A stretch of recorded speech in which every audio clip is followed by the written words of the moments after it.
Okay, we're now going to move into episode 15. In episode 14, we saw Hrothgar verbally praise Beowulf. Now we're going to see how he physically praises and rewards Beowulf. So, page 44. Then the king ordered Heorot cleaned and hung with decorations. Hundreds of hands, men and women, hurried to make the great hall ready.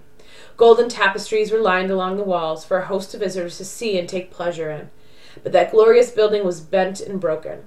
Its iron hinges cracked and sprung from their corners all around the hall. Only its roof was undamaged, when the blood-stained demon burst out of Heorot, desperately breaking Beowulf's grip, running wildly from what no one escapes. Struggle and writhe as he will. Wanting to stay, we go, all beings here on God's earth, wherever it is written that we go, taking our bodies from death's cold bed to the unbroken sleep that follows life's feast. Then Hrothgar made his way to the hall. It was time, and his heart drew him to the banquet. No victory was celebrated better, by more or by better men and their king. A mighty host and famous, they lined the benches, rejoicing. The king and Hrolf, his nephew, toasted each other, raised mead cups high under Heorot's great roof, their speech courteous and warm. King and people were one. None of the Danes was plotting then, no treachery hid in their smiles. So Hrothgar orders Heorot cleaned, but it's really badly damaged, and actually the only thing that remains really salvageable is the roof. He has hundreds of people that actually help with the repairs, and then they decorate. The poet says that there's been no victory that has been celebrated better than the victory of Beowulf over Grendel. We then have this really interesting description of Hrothgar's nephew, Hrolf, sitting at his feet. Remember what I said in episode 14, that a nephew is almost seen as an equal as a son. So Hrolf, who's Hrothgar's nephew, is seen as a son to Hrothgar.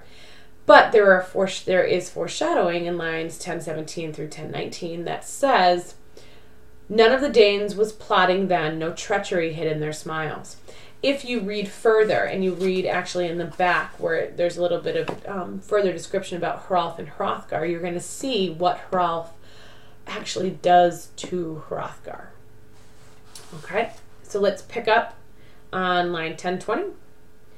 Healfdane's son, who is Hrothgar, gave Beowulf a golden banner, a fitting flag to signal his victory, and gave him as well a helmet and a coat of mail and an ancient sword. They were brought to him while the warriors watched. Beowulf drank to those presents, not ashamed to be praised, richly rewarded in front of them all. No ring-giver has given 4 such gifts, passed such treasure through his hands with the grace and warmth that Hrothgar showed. The helmet's brim was wound with bands of metal, rounded ridges to protect whoever wore it from swords swung in the fiercest battles, shining iron edges in hostile hands. And then the protector of warriors, lord of the Danes, ordered 8 horses led to the hall, and into it 8 steeds with golden bridles. One stood with a jeweled saddle on its back, carved like the king's war steed it was.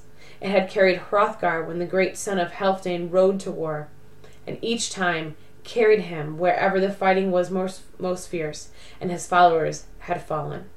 So Beowulf is given unbelievable gifts: a gold banner, helmet, coats of mail, 8 horses, jeweled bridle, and a jeweled saddle. Actually, a saddle that was Hrothgar's, that brought Hrothgar into many battles and actually returned him safely. Beowulf actually relishes in, see what I did there, vocab word, this celebration. He likes to praise. He takes it all in. He is not humble. This is a flaw. His arrogance or his willingness to kind of accept this praise doesn't really appeal to the reader. We want him to be humble. We want him to be courteous and reflective and thank Hrothgar for giving him support. But he doesn't. All right, let's finish up. Then Beowulf had been honored by both the gifts Hrothgar could have given him, horses and weapons. The king commanded him to use them well. Thus, that guardian of Denmark's treasures had repaid a battle fought for his people by giving noble gifts, had earned praise for himself from those who try to know truth. So we end with Hrothgar, the poet actually reflecting on Hrothgar's behavior as a king. Hrothgar pays treasure again for his people's safety, which demonstrates his excellence and his skill at being an effective leader and an effective king. Hrothgar is the best of the best.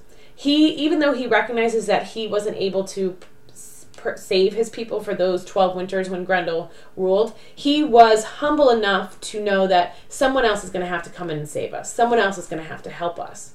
That's a good king. Okay? What's really important is that Beowulf, being a young warrior, is being shaped and influenced by all of the people that he meets. Hrothgar being one of them. And we can only hope that he continues to take what Hrothgar is teaching him when he has his own kingdom in the future.